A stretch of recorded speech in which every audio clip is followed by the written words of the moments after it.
तो देखिए कक्षा 10 भौतिक विज्ञान प्रकाश का अपवर्तन वाला लेसन चल रहा था। कल हमने आपको कल परसों में प्रकाश का अपवर्तन और अपवर्तन के नियम दोनों चीज पढ़ाते हैं और प्रकाश की चाल और इन्हीं दो माध्यमों के हमने अपवर्तन और प्रकाश की चाल में बिंदु पढ़ाया था। यानी पहले माध्यम में प्रकाश की चाल अपॉन दूसरे माध्यम में प्रकाश की चाल ये बताया था। कल हमने भिन्नता बताई थी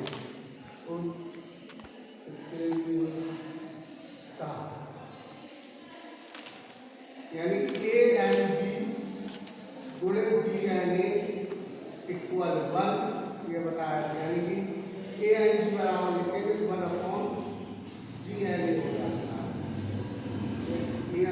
यानी कि 1 एंड 2 बराबर 2 एंड 1 ये मैं आपको कल बताऊंगा। ये कोई दो पारदर्शी माध्यम है, पारदर्शी माध्यम दो अच्छी कार्य का 3 पारदर्शी माध्यम है। यदि 3 पारदर्शी माध्यम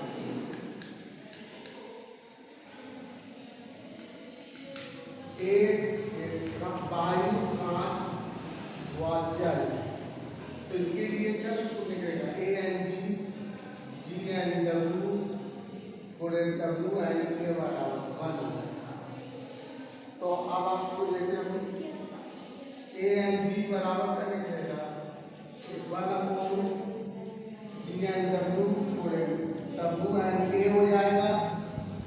कोई भी दो पारदर्शी माध्यम है तो उनके अपतरांकों का गुणनफल 1 के बराबर होता है। 3 पारदर्शी माध्यम है तो उन सभी के अपतरांक जो निकलेंगे उनके गुणनफल 1 के बराबर होता है। ये हो जाएगा। अब यह डब्ल्यू एन ए को लिख सकते हैं A N W upon G N W. इस तरीके से ए एन जी बराबर क्या आया सूत्र आपका ए एन जी बराबर आ गया A N W upon G N W आ गया। इस तरीके से आपका 3 मतलब दो समांतर पारदर्शी माध्यम है तो उनका गुणनफल 1 के बराबर होता है। प्रदर्शित किया था इसी प्रकार 3 पारदर्शी माध्यम है उन सभी के अपतरांकों का गुणनफल 1 के बराबर होता है। चारों का गुणनफल 1 के बराबर होता है। ये अपतनांक सूत्र बताया हमने। इधर ए एन जी है इसका मतलब क्या हो वायु में प्रकाश की चाल कल मैंने बताया था 4 अपॉन कांच में प्रकाश की चाल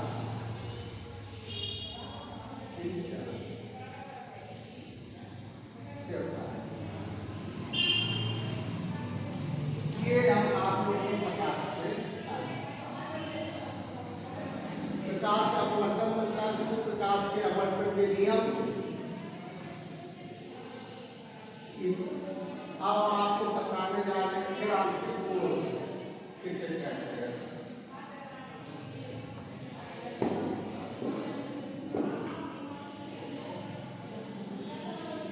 क्रांतिक कोण की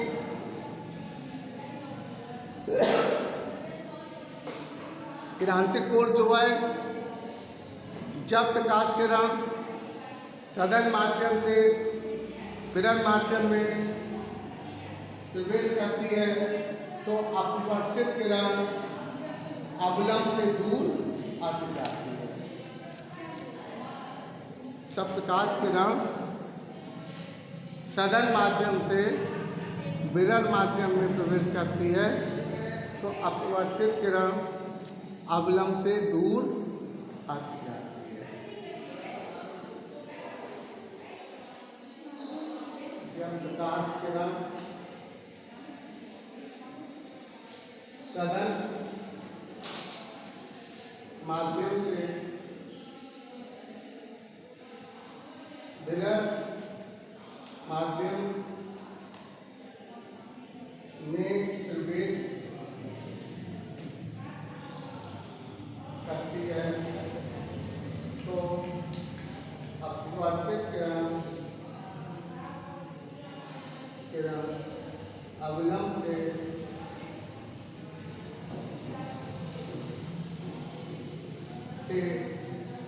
दूर आती है, अवलंब से दूर।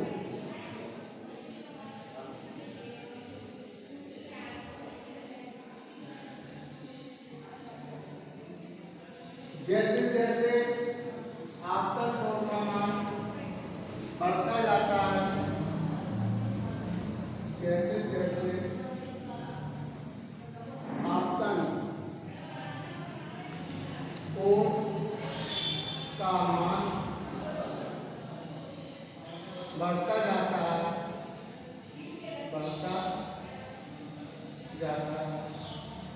वैसे वैसे अपवर्तन कोण का मान भी बढ़ता जाता है, वैसे वैसे अपवर्तन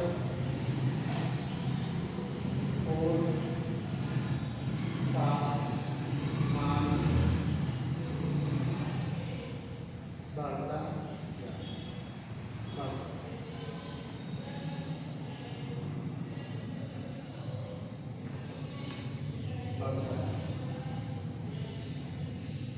अब इसकी परिभाषा में होगी,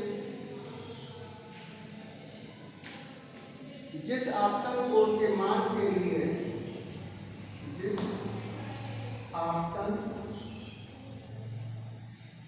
कोण के मान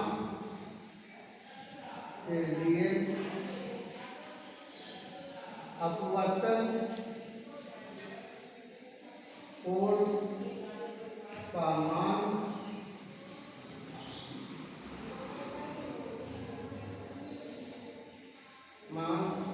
संपूर्ण हो जाता है,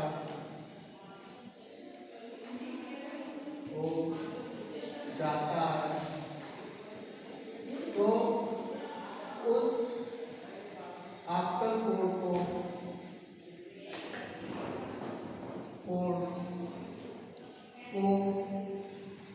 उस आपतन कोण को क्रांतिक कोण कहते हैं।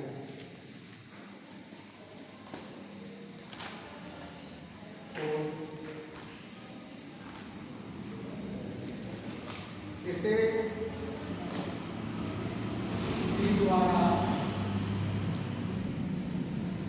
प्रदर्शित करते हैं।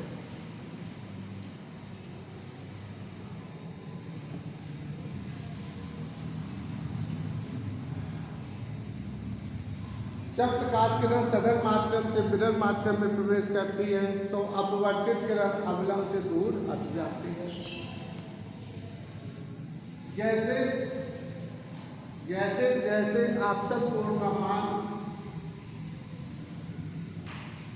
जैसे जैसे आपतन कोण का मान बढ़ता जाता है, वैसे वैसे अपवर्तन कोण का मान बढ़ता जाता है। आपतन कोण बढ़ता जाएगा तो अपवर्तन कोण भी बढ़ता जाएगा। जिस आपतन कोण के मान के लिए, जिस आपतन कोण के मान के लिए अपवर्तन कोण का मान संपूर्ण हो जाता है तो उस आपतन कोण को ही क्रांतिक कोण कहते हैं। क्रांतिक कोण को C द्वारा प्रदर्शित करते हैं, क्रांतिक कोण को C द्वारा प्रदर्शित करते हैं। क्रांतिक कोण और अपतनांक में संबंध, तो क्रांतिक कोण और अपतनांक में संबंध होता है ANG बराबर 1/sin C। कैसे आया ये देखिए, मैं आपको बता, ये सरल माध्यम है, विरल माध्यम में जारी किरण अवलंब से दूर। एक चित्र और बनाया और आपका कोण का मान बढ़ता गया, क्रांतिक कोण का मान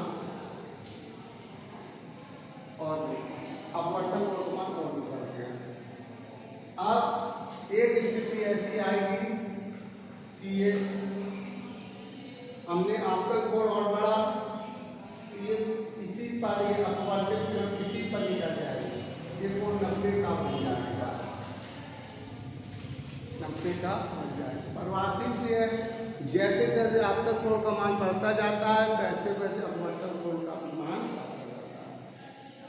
जिस आपतन कोण के मान के लिए क्रांतिक कोण का जिस आपतन कोण के मान के लिए अपवर्तन कोण का मान समकोण हो जाता है तो उस आपतन कोण को ही क्रांतिक कोण कहते हैं। तो ये स्थिति में ये यहाँ पर जो आपतन कोण है अपवर्तन कोण कितना हो गया 90 हो गया। इस स्थिति में क्या आपतन कोण ही क्रांतिक कोण कहलाता है। तो अगर हम इसके निम्न करें तो क्या लिखेंगे, ये सदन है, सदन माध्यम मतलब कांच मान लिया, ये विरल माध्यम यानी वायु है। तो किरण सदन से विरल में आ रही है तो कांच के सापेक्ष वायु का अपनांक sine I upon sine R, sine I upon sine R. इस स्थिति में अब अपवर्तन कोण का मान कितना हो गया 90 हो गया। परिभाषा से अगर आर 90 है तो आई जो होगा आपतन कोण जो होगा वो क्रांतिक कोण हो जाएगा, सी हो जाएगा। तो आर बराबर 90 तो आई बराबर सी, यहाँ पर आपतन कोण क्रांतिक कोण के बराबर हो जाएगा। तो इस तरीके से जी एन ए बराबर साइन आई सी आर साइन 90, साइन 90 मान 1 होता है, साइन 90 मान कितना होता है 1, तो जी एन ए बराबर साइन सी अपॉन साइन 1 हो जाएगा। अब जी एन ए बराबर साइन सी आ गया, जी एन ए बराबर साइन सी है। तो यहाँ पर अगर हम 1/a/g बराबर लिख दें तो साइन सी होगा, क्योंकि हमने अभी लिखवाया था, आपको बताया कि अगर 1 and 2 बराबर 1/2 हो जाता है तो यहाँ पर जी एन ए है तो हम लिख सकते 1/a/g लिख सकते हैं। इस तरीके से यहाँ पर जी एन ए a/g बराबर साइन सी, इसका उल्टा कर दीजिए तो a/g बराबर 1/साइन सी। इस तरीके से क्रांतिक कोण और अपतनांक के संबंध आ जाता है, a/g बराबर 1/साइन सी। ये आपका क्रांतिक कोण की परिभाषा बहुत सिंपल है। अरे भाई इसमें क्या है, जब विकास किरण सदन माध्यम से विरल माध्यम में प्रवेश करती है तो अपवर्तित किरण अवलंब से दूर हट जाती है। जैसे जैसे आपतन कोण का मान बढ़ता जाएगा वैसे वैसे अपवर्तन कोण का मान बढ़ता जाएगा। जिस आपतन कोण के मान के लिए अपवर्तन कोण का मान समकोण हो जाता है, समकोण हो जाता है तो उस आपतन कोण को ही क्रांतिक कोण कहते हैं। यहाँ पे आई फोकस के बराबर होता है। ठीक है, ये इतना कर लेंगे।